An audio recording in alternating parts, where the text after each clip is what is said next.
Bienvenido a la serie de conferencias de cultura, cosmovisión y orígenes. Somos Tim y Holly Nyquist. Ya estamos en la conferencia número 4 sobre la historia de dos culturas. En esta serie estamos estudiando dos culturas, la cultura occidental y la cultura no occidental.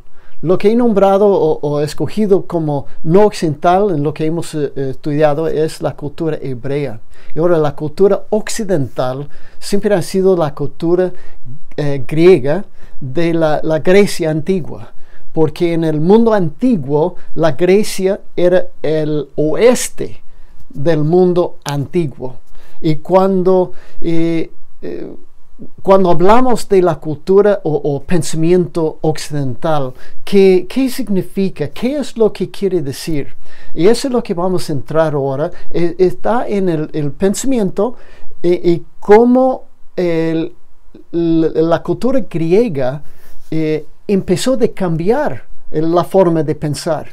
Y que por eso la cultura griega es la cuna o el nacimiento donde había nacido el pensamiento o la forma de pensar occidental.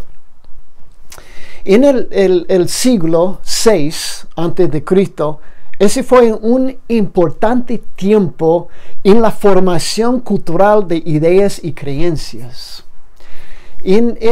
Hasta el año 600 a.C., la cultura hebrea era fuerte, era dominante en su área y no era grande en territorio, pero su territorio era en los caminos de comercio, entrando para entrar al Mediterráneo y para bajar a Egipto y para pasar a Babilonia. Y la tierra hebrea, la cultura hebrea era lo que controlaba mucho de lo comercio.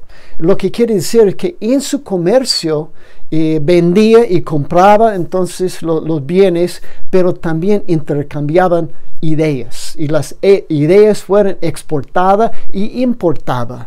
Y por ser de un centro de comercio, los hebreos, por aceptar e importar ideas ajenas, fueron conquistadas. Fueron deportadas en exilio. Entonces ese fue, número uno, una fecha importante es la cultura hebrea es conquistada. En el año 597 a.C. por los babilonios.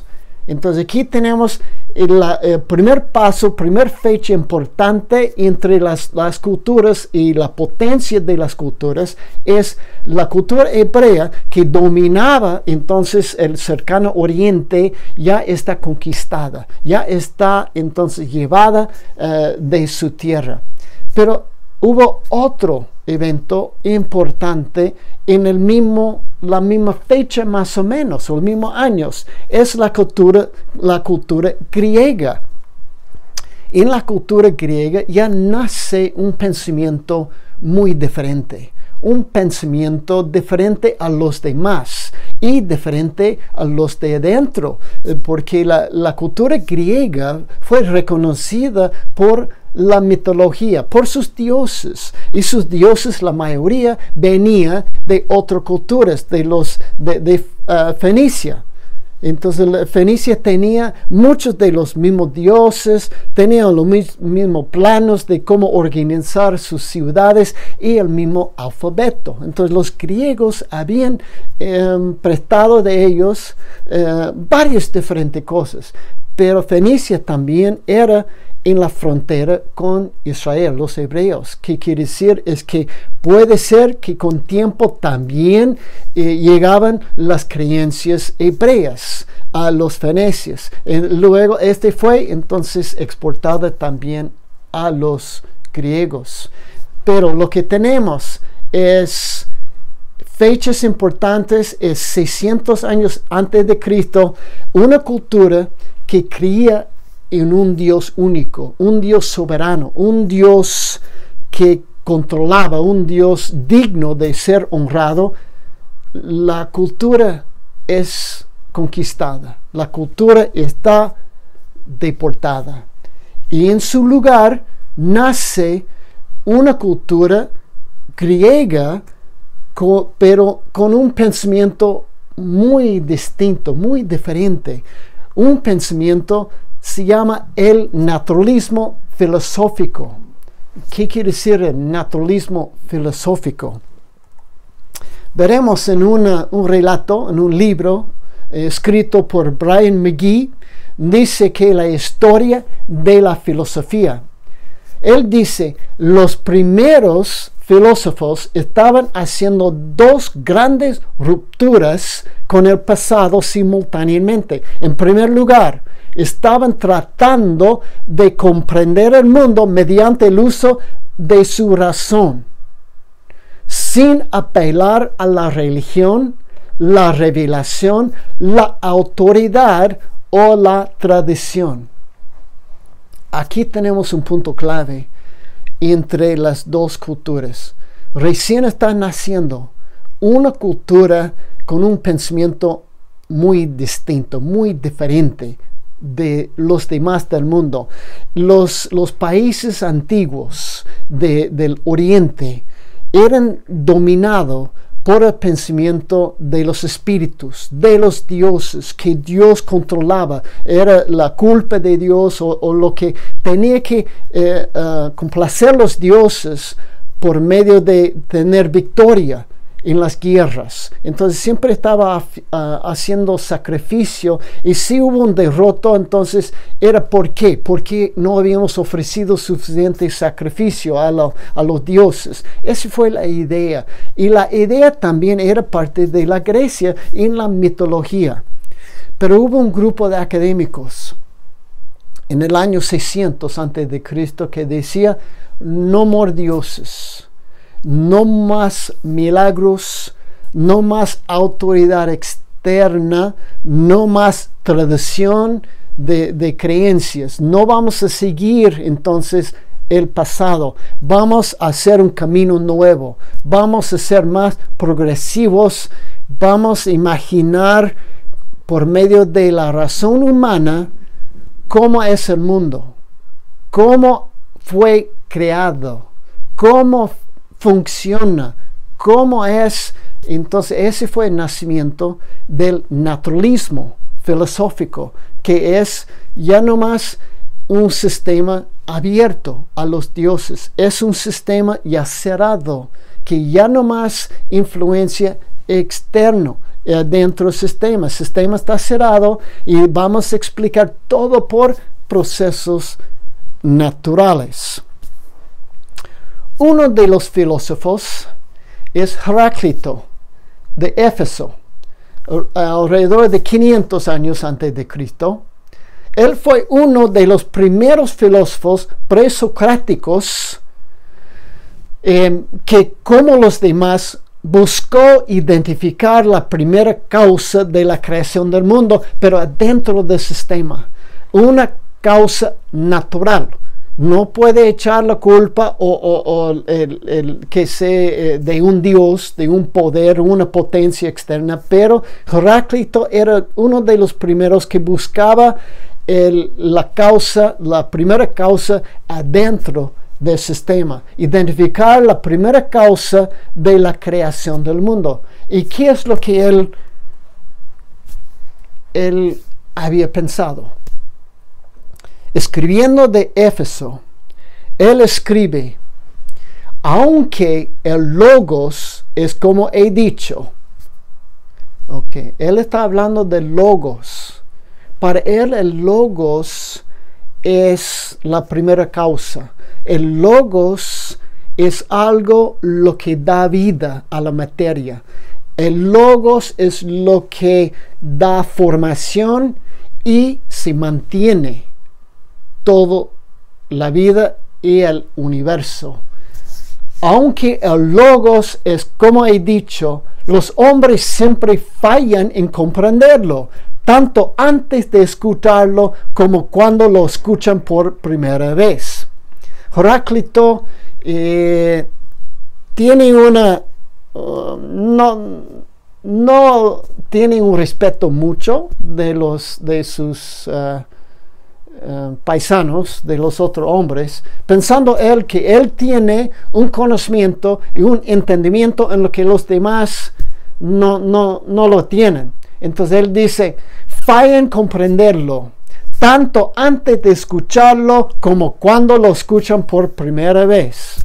Porque aunque todas las cosas surgen de acuerdo con este logos, ¿cómo es su logos?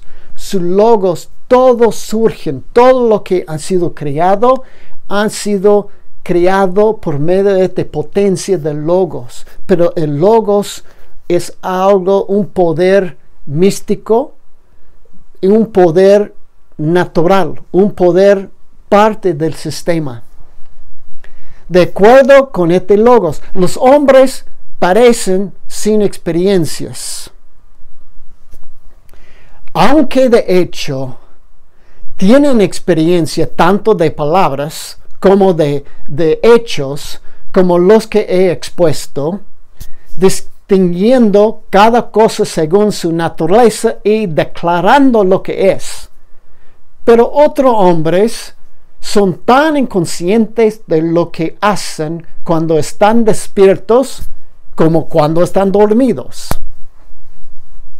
Heráclito está intentando explicar a los hombres su concepto de logos, pero el hombre es tan denso, tan sordo que no entiende, que es como entiendo igual como nunca había escuchado, como después de escuchar, igual es.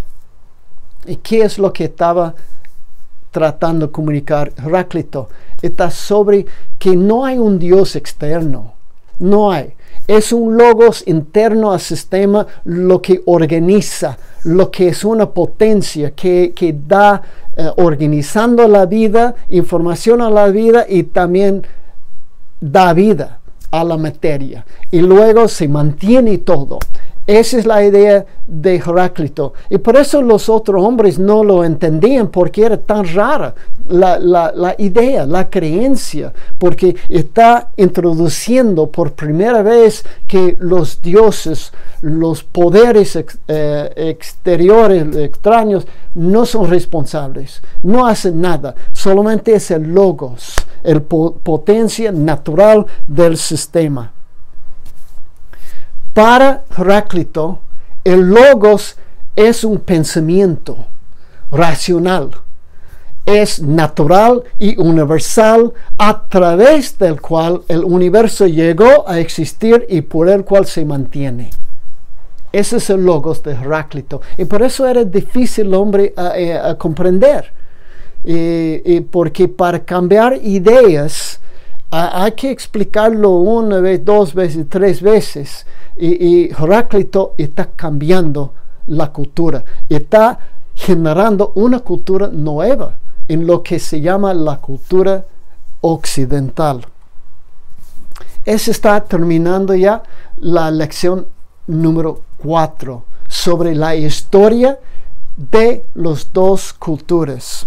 Y ahora tenemos una idea más o menos de las diferencias entre las dos culturas. La cultura no occidental, representada por los hebreos, la cultura hebrea, era una cultura que rendía culto a su Dios, y que su Dios comunicaba directamente a ellos por medio de la revelación especial por los hombres, por los profetas, y por medio de lo general, por lo que había sido creado. Entonces los hebreos y las otras culturas eran culturas muy abiertas, sistemas abiertos a las influencias espirituales.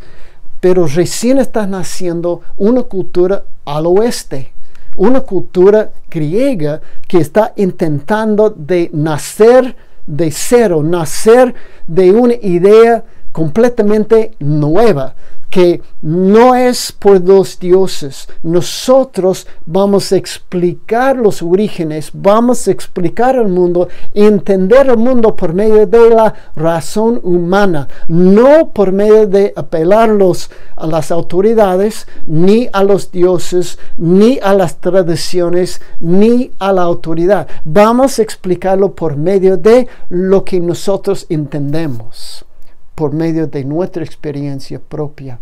Aquí es la diferencia. Ahora tenemos las dos culturas más o menos definidas y cómo es, uno ya está conquistada, mientras que el otro ya está creciendo, naciendo por primera vez. Gracias por acompañarme. Somos Tim y Holly. Y de nuevo, si quiere comunicar con nosotros, se puede por medio de email de thn.academia@gmail.com. De nuevo, gracias por acompañarme. Espero verlos en el próximo. Ese es número 4 de 8 conferencias sobre las dos culturas, la historia de las dos culturas. Hasta luego.